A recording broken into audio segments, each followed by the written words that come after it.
second to get the Twitch thing going, then we'll I'll do that too. I'll promote it in Twitter. That would be good. Someone wants to drop it in the I'm on it. The thing. Creator dashboard. This is always the best. The beginning of our streams must be just incredibly riveting. One day we'll really get it all figured out. Yes, I want to use here. Boom.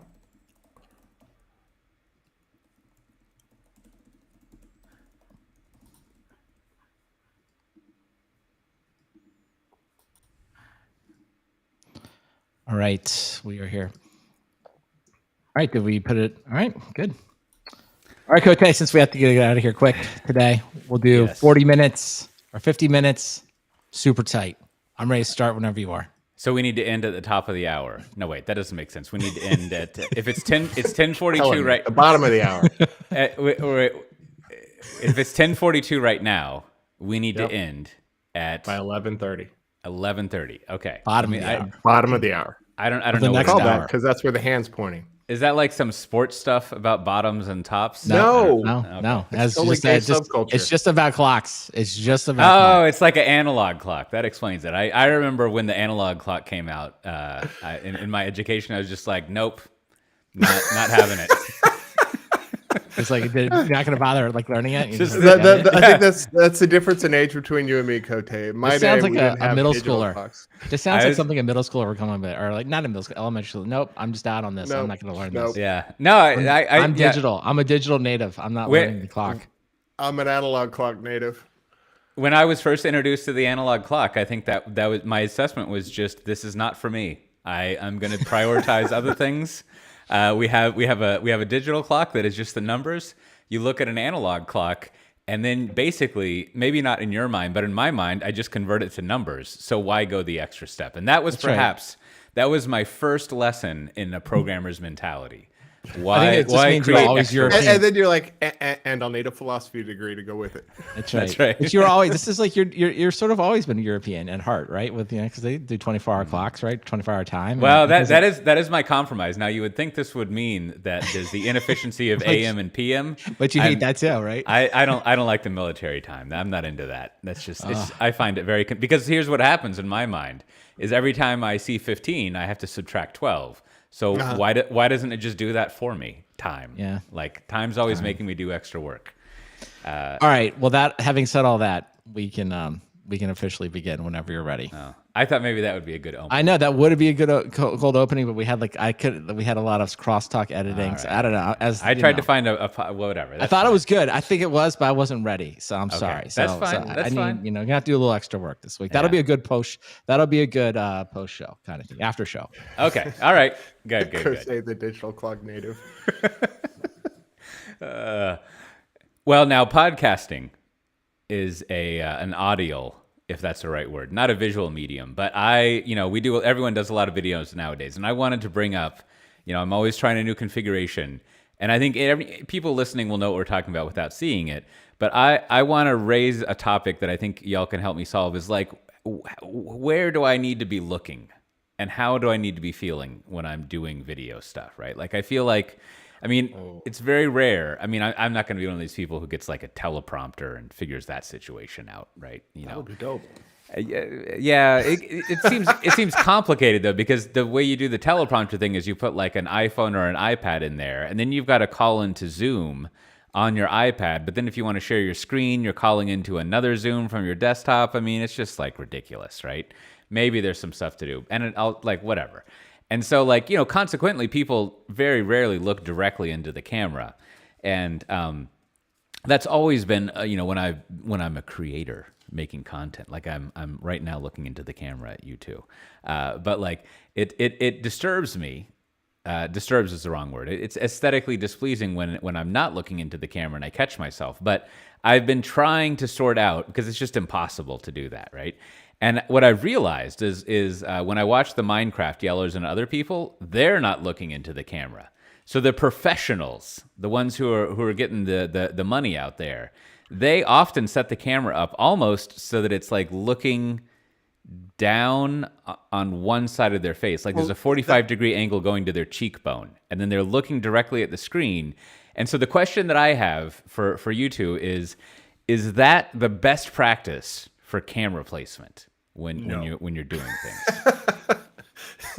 I mean, the reason they're staring at the screen is because they're not the content.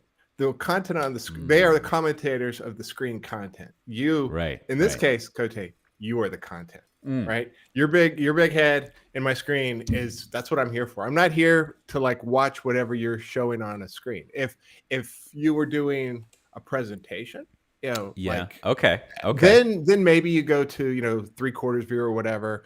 But yeah, and the Minecraft yellers are they're yelling about what's on the screen. So we're all staring at the screen, not at their faces. Probably. Now I like that, because this does suggest, and then we'll get to your take on this, Brandon, in our round robin here, as it were. Is I think maybe what I could also do is I could have two cameras. I could have the stare into the camera, right? And then I can have the one I'm sharing the screen camera, and the sharing the screen camera can be offset at the Minecraft yeller angle, right? And in that case, that is better, because this is really where it comes up, is when I do want to like go over share my screen, like I'm staring at the screen, right? And that messes everything up. So maybe that shift would work out. And then I'm just going to need to figure out some automated way to shift between the cameras that also like does that. Maybe I'll finally need to buy Brandon's Rodecaster Blackmagic or whatever. Oh, I thought every podcaster loves Stream Deck. Yeah, I'm sure. Yeah, Stream Deck will do that just through a USB interface. I'm sure we'll definitely handle that. Although maybe you could automate to that. So Brandon, how do I solve this dilemma here? What do I do? Yeah, I know it's a good question. I mean, I struggle with it myself. I do have the Blackmagic camera switcher here that you can kind of like switch between different things. Although it is a pain like to get it all set up. So I know I just kind of think like if you're streaming and I guess kind of stuff we're doing and some of the gamers, Minecraft yellers, like you said, it's like I just feel like it's kind of its own genre. Like so, I think it is, if you will, acceptable to like everyone understands like screens are in front of you and you're kind of like looking at things and you're either referencing material or you're playing a game. So I feel like it's just normal to be, if you will, be okay, especially if it's like a live video, if it's not something that's edited, because of course like a lot of the Minecraft videos are well edited where they will like focus in on the creator when they're like selling merch or they're saying something and then they go back to like the shot of the games. But I think unedited, I just feel like, hey, everybody's good. You got to rough it out. Yeah, just like I think it's more natural, right? It's sort of like it's natural to be doing other things. And I think people understand you're looking at other screens when you're also producing content. Like this isn't like a professional newscast or something like that, right? Where but what about you've got what about a producer behind the scenes. Go ahead, Matt. Yeah, what about our setup, Brandon? I mean, because looking at the screens here, Cote and I appear to be looking at our screens, but you're looking a little like 30% off. Like I am, you know why? Because you guys tell me it's like I have the camera mounted right above the two monitors, and I kind of have them like coming together. So I don't know. I need to bring the camera down. I don't know how you guys do it. Like, is your camera? My camera is literally like right above the top of my screen. Yeah, so mine's like I guess slightly higher. I guess I'd have to like, if I move off a little. I don't know. I don't know. I need better posture. I need to get it situated more. So I don't know. I think. Well, I have a boom arm that situates the camera right in the middle of my screen. Yeah, so I need that. This is also why I think about it a lot, because it obscures the screen that I have. Yeah. Yeah, the only other point of reference I think is when you have interview shows. Right, like the people that they don't look into the camera directly because they're looking at the person they're interviewing, right? Like, and so that's maybe what I should do is I just need to convince people that there's always someone else in the room, and then that I'm talking to them with that. Cote, among the three of us, you're the one who's going to get a professional cameraman first. Okay, I think that's true. Is one. So what I need to do now, what I hear you saying, Matt Ray, is in the future I'm going to establish a sort of Ed McMahon, Paul Schaefer, Andy Richter situation, right? I'm going to have my the person. I don't know what they call that role. I thought I was your sidekick. Well, I mean, you have to be in the room for this sidekick. Oh yeah, that ain't happening. It's just kind of hanging out, and until I actually achieve an actual 3-dimensional sidekick, maybe what I should start doing is pretending like I have one. And that'll be like an advanced, Cote fandom thing where that I'm pretending, and other people, Heyo. other people will just like, they'll think that there's someone actually in the room, and I'll use the, I think this is where I might use the Rodecaster Pod Pro board man. I can get some little sound thing every now and then. I'll have like, and I'm like, I don't know, and like just some little sounds that I can play every now and then. You just came up with the first business case for the metaverse. All right, excellent ending there, Matt, on the metaverse. I didn't see that coming. Perfect. All right, hey everybody, go. Speaking of the metaverse, and maybe one day we'll all teleport into the metaverse. But until then, you should go see our friends at goteleport.com, and they can help you secure all the access to all of your different systems. So go check them out. And of course, tell them your friends at Software Defined Talk sent you.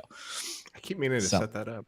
Yeah. Perfect. All right. So that's great, man. That's a great exit. Yeah. I don't know the camera. I don't know. I have a lot of gear. I can never figure it out though. That's my answer. You could set up your Blackmagic to have like a green screen composited. Yeah. No, I want to get there. I just haven't gotten the green screen. Like I have the ability to do stuff like this, right? I can just like, quickly cut over and, two cameras? Cut to black, right? Perfect. I can cut to the logo, like, yeah, no, that's good stuff. Come back to, so I've got it. I just got to get the rest of it. And also I do, to your point, like to Matt's point, like I do need to either get the boom down or like something. I have to figure it all out. So we'll figure it one day. It'll all get figured out. Can you set it up to do random traveling camera? Like if you had 3 cameras set up, can you have it just like, can you program it so that every 2 to 15 seconds it randomly picks one of the 3 cameras? Yeah, so I mean, I don't know if that's a serious question, but I'm gonna answer it like that. It's yeah, like I have 3 additional HDMI inputs sitting here, right? Ooh, so nice. You can just like anything that you can like stream in HDMI, anything, right? You can just make it you can just like use it as another camera, filter it, have a green screen, project. Maybe I do need one of those. So there's lots of fun stuff. I think you would, like, because you do, like, I think you do you have the 2 cameras going, or do you have it still set up? Potentially, yeah. So I mean, if you ever do, because then you could just you can just cut over, like when you're like want to go to a different view, but I don't know, easier said than done. Yeah. All right. So, all right, we can get back on. All right. Okay, teleport. All right, so 12 minutes. Yep, go ahead. Anytime you're ready.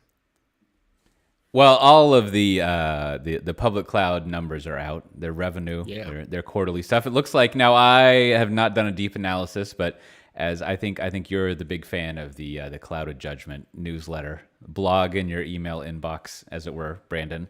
And I gave a cursory update on it. You always have a better take than I do. Now maybe Matt Ray is the dark horse here, the one who also has an excellent take. But it looks like growth is a little bit down from the same quarter last year, which I think is fine. However, it still looks like their growth is amazing. And they're making tons of money, which, that's always my commentary on the public cloud quarterly reports. Like, I don't know how this could be going any better other than just like, bigger numbers. Well, yeah, apparently the stock market heard you, so that's a good thing. But what are the highlights here, Brandon? What is there anything to tell, or is it just like, yep, still we're going to be there any minute, kids? Well, I think engines are going, everything's cool. As you already kind of indicated, I do like this. I like the Cloud of Judgment newsletter. But I think this week or this quarter, I kind of wanted to like what is the ultimate end goal? So to kind of recap, here are the numbers. Yes. So AWS is at basically a $79 billion run rate, growing 33% year over year. Azure, $55 billion run rate, growing at 46% year over year. Of course, like we have to always say this, like Azure's like Microsoft is like, it's not exactly, it's not apples to apples, but we're just going to use that number. Oh, is that because they put all the SaaS stuff in there? Yeah, they have like other things in there. And then Google Cloud, which includes G Suite, but I don't know if that really matters. They're at a $25 billion run rate, also growing at 36% year over year. So again, like Google really entrenched as the third one there, not growing quite as fast, but like that seems to be the top 3. But it's like as always, like when I was looking at those numbers, I had to inform my mind for a little bit, like, oh, I don't know about those growth rates, and then I was like, oh right, almost 40%, pretty amazing. Like that's, I would like that growth rate in my revenue as well. Yeah, no, of course. So I think these businesses are great. Like there's just like to your original point. So now if all of the cloud leaders always say that, like, oh, we're in the early innings. It's only going to get bigger. So I actually tried to like say, okay, like, well, what is like, how big is this actual market, right? So, because I think what we ought to start thinking about is like, okay, exactly how big could it get, and kind of what's the cap? So I, went out to Gartner. I don't know.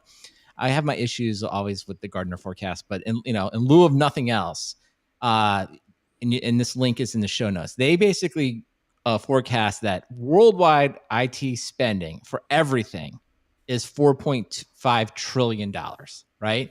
So that is, so of course, like, that's not all just like, cloud and data centers, that's everything, but that's sort of like the upper limit, right? So like, if you want to like just do like the logical exercise here would be like, okay, well, if the three cloud providers got everything, they would be $4.5 trillion. So, and what I'm going to do here is I'm going to say, like, let's just round up. Let's just say the top three are basically $200 billion. Let's just sort of make the numbers ourselves. And they're growing at about 30%. And it's like, okay, well, of this 4.5 trillion, like what is the potential? Like, how much money could the cloud vendors actually get, right? And then to that end, I guess, is like, do we think, given current growth rates, and more importantly, this is the world I spend a lot of time in, like migrations and app modernization trends, like how fast things are moving in there, like when would it likely, actually happen? So, I guess that's kind of the part I'm thinking about is like, okay, so like, let's say, even if you grew at say 30% at $200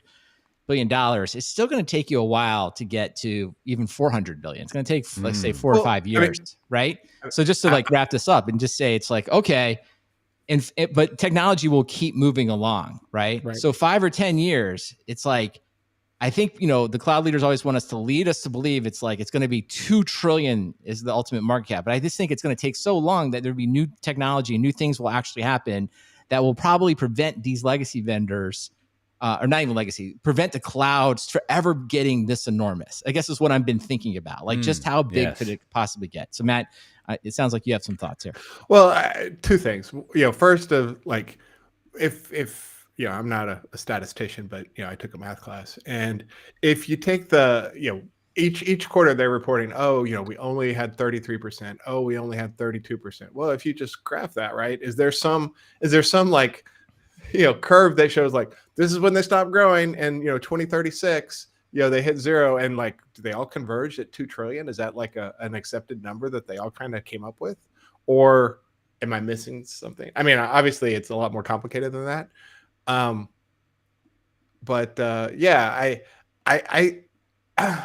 actually tend to think that there's probably an external market factor more likely to stop them from getting to 2 trillion, like, government intervention or something that's like, no, we can't let you be that big. or that's not too big to fail. That's too big to be controlled. Some sort of like Joe Amortium situation that might slow their growth down. And I think what we've hit on here is, I mean, if I may be so bold as to suggest there is something fun in this area, this is one of the funner aspects of total addressable market, or TAM think, right? Where like I think you pointed out well here, Brandon, is like it's easy to this feels like some sort of Nassim Taleb like swan situation where like it's easy to get excited about a big number until you realize how much bigger the number that one is operating in is, right? Like I guess this is like a cosmology thing where you're like, ooh, the city of Paris is huge and a big bustling thing, but it actually fits into England, and then that actually fits into this hemisphere, and then the world, and then the universe, like that old IBM video where they pull China's up from got 20 cities the same size. Yeah, exactly, and so similarly, right? Like even though I think again, this is what's fun, the speculation or the imagining that you're doing, Brandon, is like, yeah, but like how much of that money, how much of that TAM are these big cloud companies going to get into? Like, because, and then the other fun thing is to like historically, to be like, well, at one point, I'm sure something like the following is true. At one point, IBM owned 20% of that total addressable market, or something absurd like that. Now, back then, it was probably like, a $1 million TAM or something. But like, but the good old days. But so that is always like, that's something that I learned when I was doing like M&A stuff, because as is well established, I was a liberal arts major, so we did not learn about this. I did not learn about this when I was studying. There's things. nothing wrong with that. But it's always good to find the sort of like the Ptolemaic edge of your cosmos and have things in relation to that. Now, thankfully, I don't think a TAM of infinity has ever been discovered yet. So there's been no Einstein of TAM relativity or anything that just like totally makes it impossible to think about. So there's always an upper limit. All right, but let me phrase it this way. Maybe this is another way to kind of think of the same numbers. It's just to say it's $4.5 trillion market. I'm going to round up. I'm going to say the cloud vendors have 200 billion in there today. That's 4%. And so it has taken, I'm going to say the beginning of the cloud was 2006 with AWS. So I'm going to say we're 16 years into the transformation to the cloud. We are collectively at 4% with the top three, right? Mm-hmm. And so in the next 10 years, like, what do we think? Are we going from 4 to 8? Because that would double. That would be tremendous. That would still make a ton of money, but you still will only be at 8%, right? You think you're going to triple? And that would be like maybe it would be at 12. And it's like when you start to kind of do that. And the other thing that I kind of lived this part of, and I think Cote and all of us kind of live this today, is like, I'm closer to the migrations and stuff like that, right? And I kind of see, and it's like, moving stuff to the cloud, like a lot of the low-hanging fruit has been done. Like a lot of the VMs that are easy to throw over the cloud, that is well known and people are good at it. And of course, contact Brandon if you would like assistance doing that. What is much more complicated are like kind of in-depth app modernization, which a lot of this $4 trillion are in these kind of customized apps, right? And it's like, whoa, I don't know if you're going to get that. Now, new workloads, right? Of course, new workloads, new companies, things that have never been on premise, they're probably all going to like live in the cloud from the beginning and never come back. But I think it's interesting. Like, I kind of always think of this Andy Jassy thing when he's sort of like, and I'm not picking on Andy Jassy. All of the cloud leaders do it, right? They kind of be like, 4.5 trillion. It's like, I don't really think you're getting there. Like, I don't think that logically consists. Or 16 years in, we're at 4%. So something's going to happen in the next decade that either it's going to transition much faster than it is today, and it's going to get to 50%, or it's just never going to get as big as maybe people lead us to believe. Having said all that, these businesses are phenomenal. Any one of us, if someone gave it to us, we'd be like, this is great. You know what I mean? It's like, oh my gosh. And then we'd probably drive it into the ground. But sure, yeah. Well, I think it would be hard to drive into the ground in the short term. I think you'd just be like, hey, let's just ride this out for a while. Well, and that's what protects them from competition, is they're so large that, somebody can have like, Docker plus VMware plus, serverless as the next great thing. And, it's co-opted within a year. That's the problem with them being so large and agile.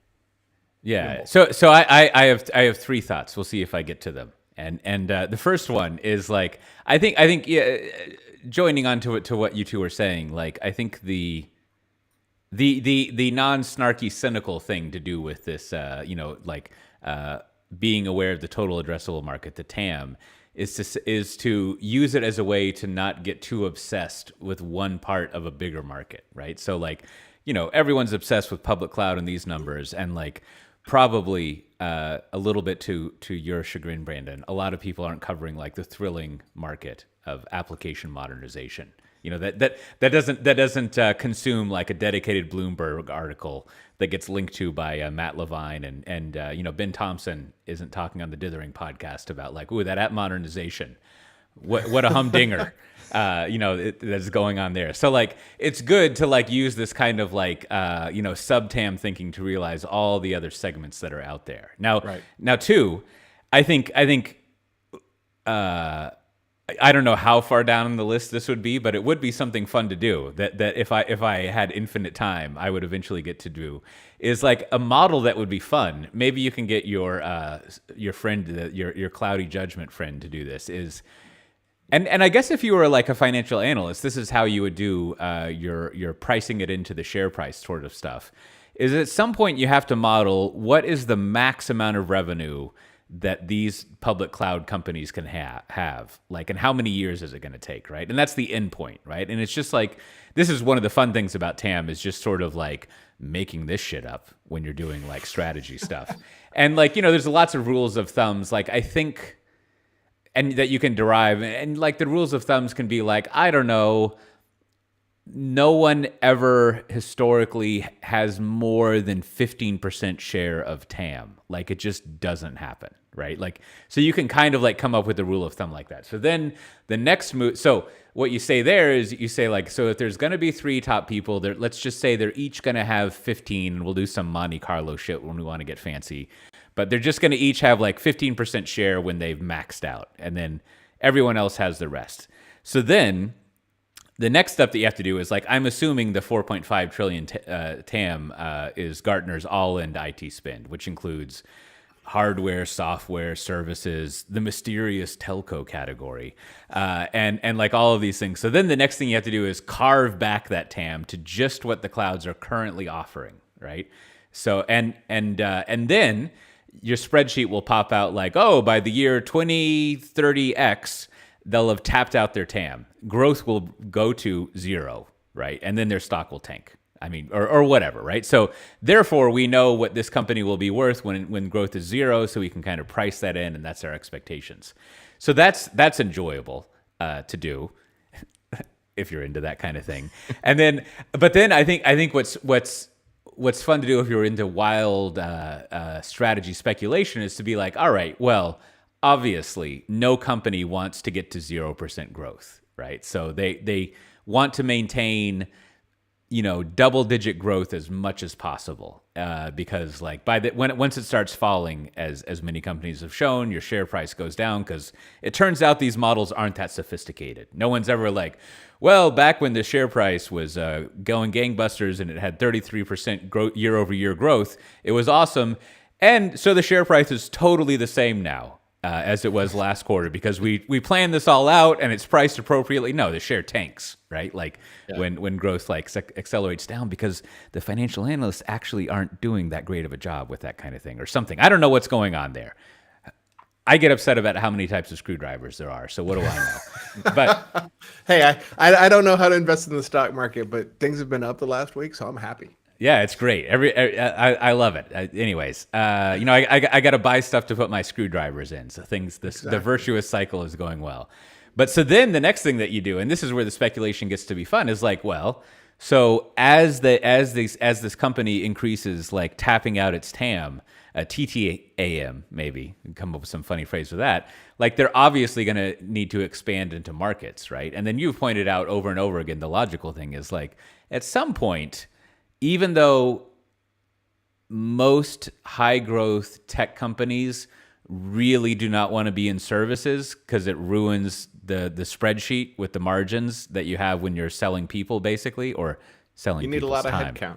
Yeah. Right. At some point, probably they'll need to expand into other markets. And, and I'm just making up an example here. And so they'll be like, I don't know, sometime in the next 5 years, this company is going to acquire a services company, right? And then you're like off to the races. You're just like, what are all these other markets that they can get into that will allow them to sustain that 30 to 40% double growth rate over the next 30 years? And then somewhere somebody's like, you know what would really make us shine? IBM. That's right. Well, just to stick it to the whole tech world. And so all of that stuff, you can start all of that from just those two numbers you pointed out, Brandon. Yeah, like your TAM and then your individual company revenue, and you can start to just imagine. Yeah, and I think just to kind of maybe bring it to like a maybe more popular, more tangible thing for maybe everyone listening is like, Netflix for the longest time, right? They would say something like there's 6 billion people on Earth. We've only reached I think they're at 200 million. And they would sort of lead you to believe that probably 3 billion people eventually subscribe to Netflix. And, they had this incredible multiple, and most media companies were trying to adopt a similar strategy, right? So it comes out this last couple of quarters that they basically lost users. They're sort of tapping out at around 200 million. And I don't think anybody really, and this is sort of like where strategy meets reality, where it's like, I think the strategy people were just like, yeah, probably a billion users seems about right. But then the data starts to show it's like, yeah, it looks like about 200 million, at least for the moment. That's sort of like seems to be the upper limit of a streaming service, right? Because they've sort of capped out their growth, or certainly they're not not going to double and triple anytime soon, right? They're, maybe adding 1 million subscribers, which is a lot, but it's not that many on that kind of number. So, kind of looking ahead, and I think there's two things to do. I think both as an investor, right? Like, what is the potential? Like, where does the growth rate and the, if you will, the expectation start to like meet reality? When does the rate suddenly all the cloud vendors are way down because it turns out it's not a $4.5 trillion market. It's maybe just a $500 billion market. Doesn't, just like Netflix extremely profitable, just means that, this valuation that we had on it, we need to rethink it. So there's that. And then I think maybe more pragmatically for the group listening here, it's just sort of like, there's a whole thread about this week in the Software Defined Talk Slack about like, how long a job tenure do people have? But let's say you're going to look ahead. I don't know. This is maybe it's crazy. Like, does someone take a job thinking I'm going to be there 5 or 10 years and I'm going to work in the office of the CIO? I'm going to work on cloud stuff.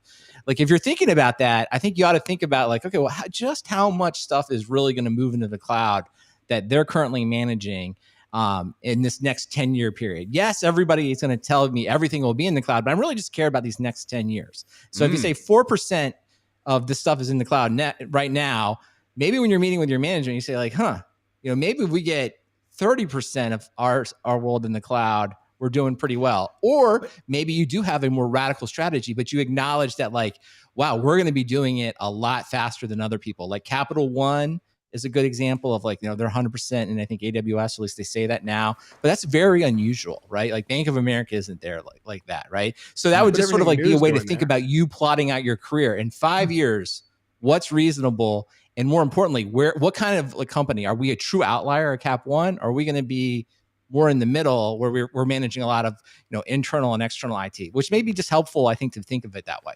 But also that assumes that anybody working there today is going to be there by the time they hit 10%, right? If we're saying 16 years in, we're at 4%. Are the same people going to be there in 16 years? No. And so like the people doing those spreadsheets, they can be like, look, I'm going to put an asterisk here that says, hey, and 2032, check this number and see if it's still valid. But they don't care. It's still going to be quarter to quarter. It's just they have such a good foundation and barrier to entry that they're going to be capturing it for a long time. And I don't think anybody's going to look back at 2022 and say like, we should have taken a lesson from Netflix that there was a top to this market, because there won't be. I mean, it'll just keep growing in different directions where, because streaming services, that's a well-defined market, right? It's not like, oh, maybe we can branch into music or games, but like cloud. I mean, that's just but I'll just say this though. I do think this will happen. This is my prediction. And, no matter what, the Software Defined Talk podcast will be going in 10 years. So we'll check back in. We'll be like this. It's like, I do think like the growth will suddenly cap at an unexpected time, right? Like this idea that like probably before 2035, right? They'll be like, wow, suddenly like there will be the moment, the Netflix moment where it's like, wow, growth fell off. It went from like 15 to like low single digits, right? And people will be like, huh. And I don't know why. I can't explain why either. Something will happen, some kind of technology thing will happen, or something along those lines. And people will be like, oh, wow. Well, it turns out some of our assumptions were wrong. And if you are able, this is like, the role of the, this is Matt Ray's, your sideline business, your stocking business. Like if you can predict when that will happen, like just like if you were the one holding Netflix and be like, yep, I knew 200 million was the cap, you're going to make a tremendous amount of money, right? Because you're going to be able to say like, I'm going to see the huge drop, right, in it. So I, just as a broad statement, I'd be like, it will be unexpected, right? It will catch everyone off guard. Like when that will happen, Brandon, I don't know. Brandon's making his call. Short Amazon today. No, I don't have the guts I can't do it. I wouldn't say it. But I just say like there will be a moment. Like I kind of feel like at 500 billion, when these companies are collectively at around 500 billion, I'm check with me then. I know. Okay. In Okay. 5 years, I they think doubled. I'd be like, maybe I'm feeling a little bit like it's something. Yeah. Well, there's a little bit more. There's a little bit more to say on this topic because I think your Netflix example. It's good to bring that example up, right? And so let's lay back a little bit into that. And so analogously, let's say that Netflix's TAM is entertainment, right? And in the same way that the TAM that the cloud companies operate in is IT, right? So then if you break apart the entertainment TAM, you're like, oh, I mean, sure, movies and TV shows, but also like, as Matt Ray was cataloging, you got music, there's even books, concerts. I don't even know how people entertain themselves. Other things, right? Like, I don't know if sports goes in there, but like, whatever. Like, so you've got all these other things. And so it's easy to pay attention to, as we all have done, the rise of Netflix and like to reward that company for being disruptive and kind of a maverick and an innovator there. But at some point, not only do you not only do you reach what you're talking about, Brandon, where you're sort of tammed out, as it were, like you just can't get more. But I think Netflix brings up another interesting thing is the incumbents in that market. The way that they are rewarded is different than achieving constant double revenue growth. And I don't know if this is true, but it's making me think that like if you look at that market, so another thing that I think has damaged Netflix is all the other existing entertainment people in their field suddenly like could out Netflix. Like they learned how to do it, and I think they get rewarded based on not dying, basically, right? Like, and so their whole reward structure is much different from Netflix. And of course, I'm simplifying, but like for a Disney, like Disney probably doesn't have to achieve 40% quarter-over-quarter growth in its revenue. I mean, it's cool, but like at some point, they're going to get rewarded for just like not dying and just like doing what Netflix is doing. And then so it's almost like a reversal of the usual thing where you not make fun, but you point out that a startup in any field, a disruptor, doesn't actually have to make money and they don't have to obey the same rules of the incumbent. And then it's almost like the incumbent gets to use that at some point to basically say like, yeah, we don't have to be as successful. We just have to stay alive and we get rewarded. And then we can draw on the resources that we have to like slowly but surely like actually eclipse and kind of like take away, not only take away revenue from that new company, but also just sort of like block them out from even being able to expand what they're doing. And so, I mean, I think you now that said, the technology industry doesn't seem incredibly adept at doing that, right? Like the companies that we're citing, right? Like out of the 3 public cloud vendors, only one of them is really like a traditional IT company that like barely see. I don't know the story, but seems to have like they seem very fortunate that Microsoft figured it out. Whereas all the other companies are not really your Disneys and your NBC Universals and Peacocks or whatever that seem to be catching up to things. Well, the barrier to entry was too big for HP, for Oracle, for IBM to get back in it. Yeah, and that's where streaming's different.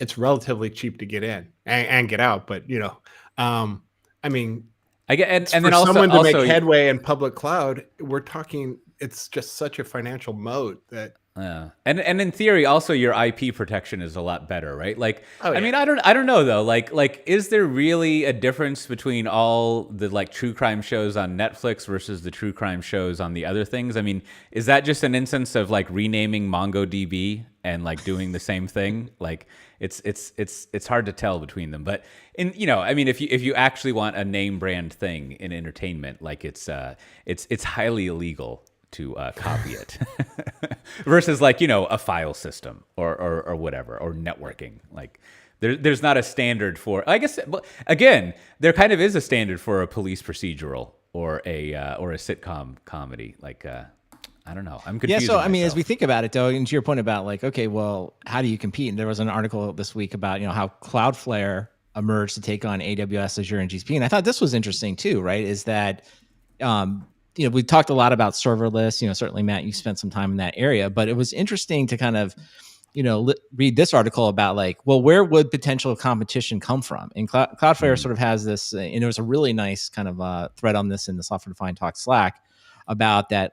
Some people signing up for kind of Cloudflare's traditional, if you will, web application firewalls, but then kind of learning about, I don't even want to call it, serverless. I guess Cloudflare Pages, which is sort of like a simpler view of how to build like web applications while being a little bit more constrained, right? Like where have we heard this before? It's like, oh, it's a little bit more opinionated, but it's also a little bit simpler, and it also seems to be riding this wave of WebAssembly. So it's this idea that like, okay, these three incumbents are there, and you look at something like Cloudflare, and I just kind of use it as sort of like a proxy for like, yeah, like new stuff will happen, new ideas will come out, right? I'm not saying Cloudflare is like the end all be all, but like as you kind of look ahead, just expect changes in the market, right? And that like this upper bell of the TAM, will be eaten away from lots of different things, whether but new technology and also new companies. Go ahead, Matt. My prediction right now, I would say there's a greater than 75% chance that AWS will launch a WebAssembly service at reInvent. Right? I mean, it's just that simple. Absolutely. No, right? I so like, 100% right, what now, right? I mean, and what does AWS care if that's competing against Lambda or anything? Like they don't care, right? No, I agree, and I think you kind of like outlined, and of course I really like this article, and Cloudflare are definitely really interesting. I like everything. I love what they're doing. I like what they're doing, but they did have the their CEO. She said that the thing that really worried me. I'll just read the quote. It's like quote developers felt like they needed to make a choice between something that scales and something that's easy to build, like Heroku did, right? Our ambition is to remove the choice with easy to use abstractions that scale to any need. And I was just like, oh, totally lost me. Like that was like that. I think that kind of quote is the kiss of death, right? Because like I was like, in the first part of it, it's like, oh, this is opinionated. They're gonna just do what they do. They're gonna stick to what they're good. But then and then they even referenced Heroku, which is sort of like a running joke with all of us. It's like, of course, we're gonna recreate Heroku, but we're gonna do it better this time. So that part gave me like a ton of pause. But the other stuff, I think to your point, Matt, is like I think AWS will do it, but I think that, inside of all of this is like, well, there is this idea of like making it simpler and easier, and I just kind of was using them as a proxy for like that's what I expect to happen in the coming years. Well, speaking of making things easier and simpler, if people wanted to get stickers of Software Defined Talk, their patronage of it in a very non-paying way, what could be easier and simpler than how they can do it? Brandon, can you tell them? Well, we've made it, I think, as simple as humanly possible. Just email your postal address to stickers@softwaredefinedtalk.com, and I will be happy to send you a sticker anywhere in the world. I did send some stickers to Sally in New York this past week, so I appreciate she wrote in. A couple other quick things on listener feedback. One, it's not really listener feedback, but I'll just throw it out. Slack is changing how their free plan works. They're giving everybody 90 days of free history. So that was like, hey, don't take away the thread. It worked for us. So for those not in the know, Software Defined Talk thread, the thread, as we refer to it, I think it's over 7,000 messages. It was getting kind of unwieldy, kind of hard to load, but like this 90-day thing has worked out. So I just want to say thanks to Slack. It's 2 years old. No, but it's as long as you can read the last 90 days of messages. So I think it's going to work out well. You have to read the thread from the beginning. That's 2 years old. That we will never pay for. You have to get us every 6 months. We get the enterprise plan for free trial, and then you have to read the whole thread. So that's what it is. So just of course, thanks to Slack. I know that we had nothing to do with it, but I really appreciate that. And then I was also not really necessarily listener feedback. I just want to recommend this podcast this week. What is DevRel? It's from our good friends, Brian Gracely. It's on the Cloudcast podcast. It's one of his Sunday conversations, which I think are the best episodes. I think it was fantastic start to finish. Would love to hear if other people thought it was good. So check all that out. We'll send you stickers, and thanks to Slack, and go listen to Brian's most recent Sunday conversation. Well, so there's a few conferences to note. At the end of the month, I'm going to be at DevOps Days, DFW, August 24th and 25th. I'll be speaking there along with several other exciting people like John Willis, good old Andrew Schaefer. And then also, because I'll be in the States, taking advantage of that, I'll also be at VMware Explore August 29th to 1st. But I'm going to be in Austin on August 27th, and we're going to have a little Software Defined Talk meetup. at 6:30 p.m. If you want to get to the invite, the listing for that, just go to softwaredefinedtalk.com /371 and you can find a link to it. And also, you should check out those conferences. All sorts of fun stuff going on there. There's other conferences, but if you go to softwaredefinedtalk.com /371, you can find them, and you should attend them all, especially the ones I'm involved in. Attend them 3 times if possible. Now, with that, Matt Ray, what do you have to recommend this week? Well, it's still winter here in Australia. I don't know what that means. That doesn't make sense. Sorry, it's not some Australian word. It's actually a season. I see. But it's not too hot, which means it's running season. So I took it upon myself to sign up for a couple of races. So I've got I'm not going to be on next week, so I'm cramming 2 picks into this week. This weekend I'm doing the Jabulani Challenge. It's a trail run if you're so inclined, and you're going to be there anyway. Say hi. I'll be doing the 12K. There's also a half marathon and a full marathon out in the woods if you're into that. I'm not quite there yet. And then next weekend is the world's largest fun run in Sydney. It's the City to Surf.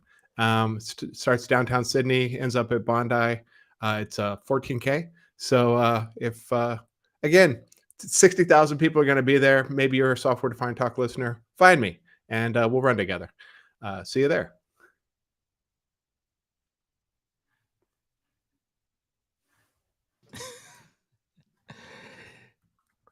How about yourself, Brandon? Okay, hey, how about just give me the setup again. Sorry. That's right. How about yourself, Brandon? What do you have to recommend? All right, well, it's the time of the summer, I guess, here in the Northern Hemisphere. So that means it's the summer blockbuster. It's all the movies that are bad, but they're actually really good. So I was going to do my summer recap of what I think you should watch. 1, Ambulance, great movie, start to finish. And when I mean that, I mean great in the sense of the summer blockbuster. It's Michael Bay at his best. It's got like Jake Gyllenhaal, kind of weird, freaky kind of Jake Gyllenhaal, which I kind of like. A lot of just nonstop action. A couple scenes remind me of Heat. In no way am I comparing this movie to Heat, but I'm just saying it reminded me a little bit of that, which of course I love Heat. If you've never seen Heat, you should watch that. So Ambulance, check that one out. And also I did finish the Terminal List. One of the listeners recommended. I would say the first episode, I was like, I'm not sure. But then I watched the rest of it again in the genre of just great American action with that kind of doesn't make sense, but it's still compelling to watch. Check out the Terminal List. Now, I'm also going to put in here a link to the Ringer podcast. It's a big picture podcast that they do. And they actually went through and broke down what makes a good, quote unquote, trashy special ops movie. And they, like myself, they didn't really like The Gray Man on Netflix. I didn't think it was that good, right? And again, even when we kind of adjust for ridiculous kind of action movie, I didn't think The Gray Man on Netflix was very good. So I would avoid that one, but you can listen to them. They kind of break it down. They tell you why that movie is good and bad. And they give a whole bunch of other recommendations. So if you're looking for kind of mindless cinematic action, check out Ambulance and the Terminal List. Oh, that's good. I was trying to find a movie the other night to watch with Kim, and I don't know why it's always so difficult to settle on something. We watched that movie Men, which I'm still not sure what I think about that movie. It was fun to watch, but I'm not sure if it was necessary. But anyhow, well, my recommendation is it's a very broad one. This past weekend, I was lucky to because my mother's here, she can watch the kids. Kim and I just went for a little weekend trip to Vienna, and that's my recommendation. You should check out Vienna. I think it's like it has all the stuff that you would want from from an American perspective or whatever that you would want from a European vacation, and it's it's pretty chill, it's not overrun with tourists. Vienna's lovely. Yeah, and it's nice, and so it's easy enough to go there. We stayed at the Marriott, which was fantastic, one of the better Marriotts. Now, the best Marriotts are the ones over in Asia. They're just fantastic. Oh, but yeah.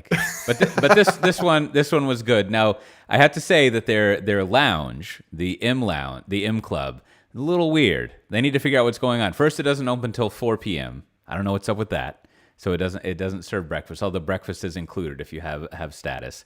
And then 2, they only serve alcohol and food from 5 to 7 or something, which is I mean, that's kind of the whole point of the lounge, right? So it's that the lounge is there for that. And so they should do that. However, the rest of it was totally fine. Now, Specifically, there's all sorts of things in Vienna, but I chose to go there because they have at the museum, they have 12 Bruegel paintings, the most Bruegels of anywhere. And it is actually pretty awesome to go see all of them, so you can do that. And then we found, apparently, in Vienna, they have a lot of older theaters where they play older movies. So one night we watched The Third Man, which happens in Vienna. And then another night I went up and they were having a James Bond marathon. So I watched The Man with the Golden Gun. Not the best James Bond movie, but it was okay. And then we just happened to stumble upon this restaurant called Miznan, which apparently is part of like a restaurant empire that this Israeli chef has. But it was super good, seating outdoors, and also pretty cheap for that kind of place. They have a roast head of cauliflower. If you want to look up that recipe, is just the start of what they have there. That was good. So Vienna, check that out. Good weekend trip. Well, this has been Software Defined Talk. Show notes for this episode, you can go to softwaredefinedtalk.com/371. You can find out how to join our Slack, where there's all sorts of exciting conversations. We had a whole potential topic based on a conversation and comment that had been going on that we didn't dive into too much. And just remember, when you're looking to do some TAM exploring, you should listen to this episode over and over again. Now you know all the exciting things to do when you're thinking through total addressable market. And with that, we'll see everyone next time. Bye-bye. All right. Thanks for everyone hanging in. And for everyone that's on the stream or those that watch it on YouTube, definitely, if you're interested in meeting up with us, definitely hit the invite for the Eventbrite. Let us know you want to come. It's free to attend our Software Defined Talk happy hour. Talk to me, Kote, talk to the other listeners. It would be great to see some of you in person. And with that, we will talk to you next time. Bye.